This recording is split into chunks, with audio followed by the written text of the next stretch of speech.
राष्ट्रिय स्वतन्त्र पार्टीले जब सुदन गुरुङलाई गृहमन्त्रीको रूपमा अगाडि सारेको थियो, तब धेरै मानिसलाई लागेको थियो कि सुदन गुरुङभन्दा धेरै दक्ष मान्छे राष्ट्रिय स्वतन्त्र पार्टीमा छन्, किन सुदन गुरुङलाई गृहमन्त्री दियो भनेर धेरै जनमानसमा लाग्यो र मलाई पनि त्यस्तै लागेको थियो। जब सुदन गुरुङ गृहमन्त्री बने, उनले व्यापक रूपमा राम्रा कामहरू गर्दै गए।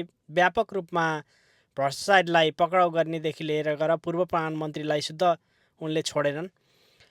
यही अनुरूप जनतामा सुदन गुरुङप्रतिको ठुलो आशा थियो र ठुलो विश्वास पनि थियो।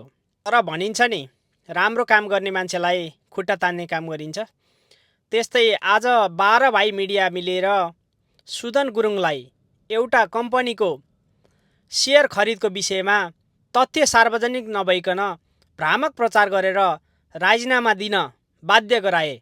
सुदन गुरुङको राजीनामापछि देश विदेशमा रहनुहुने धेरै नेपालीको मन आज रोएको छ। सुशासन कायम गर्छु, भ्रष्टाचारलाई नियन्त्रण गर्छु भनेर अगाडि बढिरहँदा आज 12 भाइ मिडिया र बिचौलिया मिलेर सुदन गुरुङलाई राजीनामा दिन बाध्य बनाए। सुदन गुरुङको राजीनामापछि बालेन्द्र शाहले गृह मन्त्रालय आफ्नै मातहतमा राखेका छन्। अनुसन्धानलाई सघाउन भन्दै राजीनामा दिएका सुदन गुरुङ खुसीका साथ गृह मन्त्रालयबाट बाहिरिएका छन्। आशा छ भोलिका दिनमा सुदन गुरुङ निर्दोष साबित हुनेछन् र फेरि गृह मन्त्रालयको पदभार ग्रहण गर्नेछन्।